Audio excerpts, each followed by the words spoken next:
Agora há pouco, pegamos uma chuva na estrada que quase não dava para ver nada. Estava bem liso, né, Marcelinho? A gente tentou correr, mas devido às precauções, né, a gente veio um pouquinho mais devagar. Mas aí, quando o chão enxugou, a gente correu um pouquinho para chegar mais rápido. Mais uma vez, nós estamos muito felizes por estarmos aqui hoje. Daqui a pouco os meninos têm uma missão aí lá na Vila do Jacaré. E eu retorno para Manaus. Mas o pastor Marco deu a missão da gente pregar 2 igrejas hoje. Por isso que nós estamos aqui nesse primeiro horário, adiantando, né? Daqui a pouco, depois do sermão, vai ter a escola sabatina. E para quem não me conhece, eu sou Eliatan Botelho, sou coordenador geral de desbravadores da ASEAN. Se eu soubesse que ia ter tanto desbravador, eu teria vindo de uniforme. Mas a Samira veio representando a coordenação. E eu gostaria que vocês abrissem as suas Bíblias no livro de Romanos, para nós começarmos. Livro de Romanos, capítulo 5. Romanos, capítulo 5, a partir do versículo 3.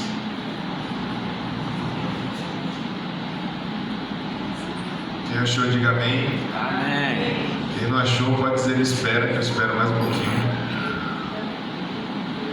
Nós vamos mesclar um pouquinho o nosso sermão com uma linguagem mais adulta, uma linguagem mais infantil,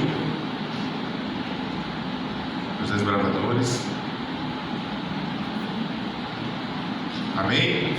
Amém. Romanos capítulo 5, versículo 3 diz o seguinte: a partir começa dizendo assim: e não somente isto, mas também nos gloriemos nas próprias tribulações, sabendo que a tribulação produz o quê? Perseverança. E a perseverança produz experiência. E a experiência produz o quê? Esperança. Ora, a esperança não confunde, porque o amor de Deus é derramado em nosso coração pelo Espírito Santo que nos foi presenteado. Amém? Amém. Hoje nós vamos falar sobre o poder da esperança. A esperança, segundo Gálatas 5, capítulo 5, versículo 5, diz que ela provém da nossa fé.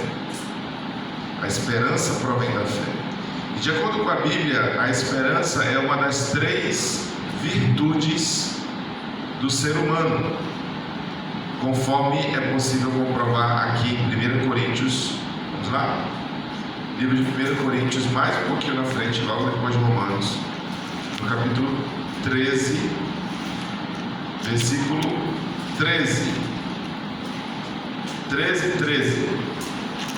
1 Coríntios, capítulo 13, versículo 13 diz o seguinte: agora, pois, permanecem a fé, a esperança e o quê? E o amor. Estes 3, porém o maior de todos é o quê? É o amor. Mas a esperança é uma das 3 virtudes que o ser humano pode ter nessa terra: fé, esperança e amor. E a esperança, ela nos leva a vencer as tribulações e os obstáculos da nossa vida. Vocês acreditam nisso? Quando nós temos esperança, a esperança que habita, que existe, que brota no nosso coração, que nós adquirimos através da fé, ela nos ajuda a vencer as tribulações e os obstáculos da vida. Afinal, a tribulação produz o quê? Perseverança. Não é isso? Vamos lá de novo? Capítulo 5, a tribulação ela produz perseverança, a perseverança experiência, e a experiência o que é? Esperança. Nós devemos enfrentar as tribulações das nossas vidas, pois todos nós temos tribulações. Romanos capítulo 12, versículo 12, diz que nós devemos perseverar na oração. Diz: regozijai-vos ou alegrem-se na esperança, sejam pacientes aonde? Na tribulação, porque a tribulação produz o quê? Paciência, não é isso? E na oração sejam perseverantes, sejam firmes. A esperança, ela nos faz orar. Certa vez perguntaram ao senhor da igreja, uma pessoa de fora perguntou o que ele ganhava orando a Deus todos os dias. Ele, muito inteligente, muito sábio, respondeu: geralmente eu não ganho nada, mas eu perco muitas coisas. E a pessoa ficou curiosa e perguntou: mas como assim o senhor perde? Em vez de ganhar, você perde. E ele começou a explicar, e começou a citar tudo que ele perdeu orando a Deus todos os dias.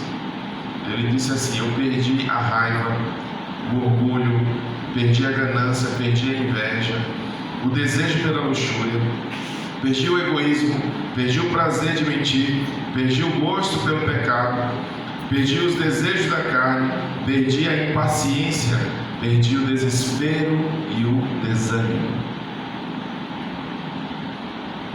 Às vezes nós oramos a Deus em busca de ganhar algo ou de receber algo em troca da nossa oração. Às vezes nós suplicamos a Deus muitas coisas que para Ele, às vezes, na maioria, não é necessário para a nossa vida. Mas esquecemos de pedir para que Deus tire de nós o orgulho, a ganância, a impaciência, o egoísmo, o prazer de mentir, as coisas que nos fazem mal. Geralmente nós enfrentamos as nossas tribulações com murmuração, com impaciência, com reclamação, culpando outras pessoas e às vezes até culpando ao próprio Deus. Mas a Bíblia, ela nos manda, nós acabamos de ler, enfrentar as nossas tribulações com o quê? Com paciência, com perseverança, com oração, em comunhão com Deus, esperando nele, com paciência nele. Vou contar uma história de um desbravador aqui agora. Existia um clube e um desbravador aspirante entrou no clube. E qual é a primeira classe que a gente faz quando entra no clube, com 10 anos? Vamos lá, 10 anos faz a classe de novo, e a classe de classe de amigo. Na classe de amigo nós aprendemos alguns nós e algumas amarras. Se não me falha a memória, são 12 nós. Me corrijam aí, desbravadores. Quem é que está na classe de amigo aqui? Levanta a mão. Tem algum? Não? Temos 3 aí. Classe de amigo. 4 lá atrás. Se não me engano, são 12 nós e 4 amarras, não é isso? É isso? Já não chegaram lá, né? Vamos lá. Só que um dos primeiros nós que nós aprendemos se chama o nó simples, não é isso? O nó simples é bem simples de fazer. É uma corda, imagina que o meu lenço é uma corda. Nós fazemos simplesmente uma volta, não é isso? Esse aqui é o nó simples. Esse desbravador, ele tinha 10 anos de idade, porém os seus pais ainda não tinham tido tempo de ensiná-lo a amarrar os cadastros ou dar um nó no cadastro. Não sei como é que vocês chamam aqui. Para mim é dar um laço no cadastro, não é isso? Ou dar um nó no cadastro. Ele chegou no clube, era um menino moderno, só usava tênis de velcro, né? Aquele que só faz grudar, que é mais rápido.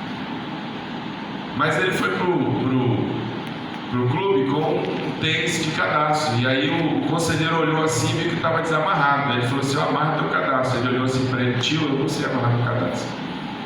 Aí o conselheiro disse assim: então nós vamos aprender, vou ensinar.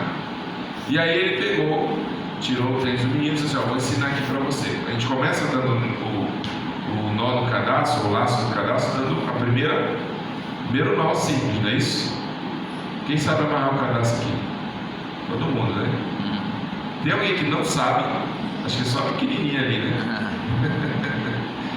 mas quem não sabe não precisa levantar a mão não, tá? Não precisa se entregar. Então primeiro a gente começa fazendo o laço no cadastro, dando nó simples, não é isso? Depois dificulta um pouco, porque a gente tem que fazer uma volta, não é isso? Ou um cote, para dificultar mais ainda, ou uma alça, que são 3 nomes que a gente dá quando a gente faz isso aqui numa corda. Quando a gente faz isso aqui numa corda, se chama cote, ou alça, ou uma volta, certo? Então a gente faz 2 voltas, né? A mãe disse assim, 2 orelhinhas, né? Assim. E aí você faz um outro nó simples com essas 2 voltas em cima, e aí puxa as extremidades, então você finaliza o laço no cadastro, não é assim? Então ele ensinou para esse desbravador, terminou a reunião do clube, o desbravador foi para casa, aí foi para o quarto e começou a praticar. Botou o tênis em cima da mesa ali, ele no quarto, na escrivaninha, e começou nó simples, depois uma orelhinha, uma alça, um cote e uma volta e pronto. E não dava certo até que ele conseguiu. Quando ele conseguiu, ele começou a chorar de alegria, de emoção, porque fazia muito tempo que ele queria aprender e ninguém tinha tempo para ensinar para ele. A mãe dele estava na cozinha no domingo, né, em casa, fazendo o almoço. E ela deu uma pausa ali, ouviu lá pro quarto, né, aquele choro. A mãe foi ver o que tinha acontecido. Quando ela abriu a porta, o menino estava chorando. E o que ela falou? O que foi que aconteceu, meu filho? Por que você está chorando? Ela era uma mãe muito carinhosa, né? Muito carinhosa, muito meiga. Mas tem umas mães que elas são um pouco menos carinhosas, né? Se fosse uma mãe menos carinhosa, ela tinha aberto a porta, ela tinha falado o quê? O que foi, menino? Por que está chorando? O que aconteceu? Quem ria porque a mãe é assim. E aí ele pegou o sapato, mostrou para a mãe, e a mãe disse assim: olha, muito bem, parabéns, meu filho, que legal. É porque ela era uma mãe carinhosa. Se fosse uma mãe menos carinhosa, o que ela ia falar? Já estava na hora, né? Olha, não se entreguem, a Mira vai contar para a mãe de vocês. E o que ele fez? Ele disse: parabéns, e ele continuou chorando. E ela, sem entender, disse: mas explica para mim o que aconteceu, por que você está chorando? Ele olhou para ela com os olhos cheios de lágrimas e disse assim: sabe por que eu estou chorando, mãe? É porque agora eu sei que eu vou ter que fazer isso sozinho pelo resto da minha vida. E não é assim que acontece quando a gente aprende a amarrar o cadastro? Os pais dizem assim: olha, menina, amarra teu cadastro. Ah, pai, amarra. Não, amarra que tu já sabe. Não é assim que a gente faz? Na nossa vida é assim. Às vezes nós recebemos bênçãos, trazendo a aplicação agora para o sermão, nós recebemos bênçãos e às vezes não estamos satisfeitos com o que recebemos. Às vezes murmuramos, choramos, reclamamos, mas nós não nos damos conta que aquela bênção veio de Deus e foi concedida por Ele. A esperança, ela nos leva a acreditar que vamos ter um futuro melhor, ainda aqui nessa terra, ou quem sabe no céu, para que eles estiverem preparados. Romanos capítulo 8, versículo 24 diz o seguinte, capítulo 8, versículo 24.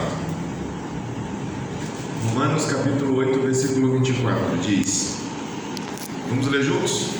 Porque na esperança fomos salvos. Ora, a esperança que se vê não é esperança, pois o que alguém vê, como espera? Mas a esperança, mas se a esperança, o que não vemos, com paciência aguardamos. A esperança nos leva a acreditar que vamos ter um futuro melhor. Vamos lá no 31, versículo 31 diz assim: que diremos, pois, à vista disso, ou à vista dessas coisas? Se Deus é por nós, quem será contra nós? O versículo 37 finaliza: em todas essas coisas, porém, somos mais que o quê? mais que vencedores por meio daquele que nos amou. Nós não somos simples vencedores, nós somos mais, acima de quem são vencedores. Nós somos mais que vencedores. Mais que vencedores. Aqui não está mas, M-A-S, está mais no sentido de multiplicar, de quantidade, mais que vencedores. Quais são os propósitos e o futuro que Deus tem reservado para aqueles que creem nele? Qual é o futuro que Deus tem reservado para você, desbravador, para você, querido irmão que ele visita, que está aqui nessa manhã hoje? O que você espera em Deus? O que você acredita que vai receber de Deus no seu futuro? Jeremias capítulo 29, versículo 11. Se você quiser acompanhar, Jeremias capítulo 9, versículo 11, não é tão difícil de achar. Vamos lá? Na linguagem mais formal diz: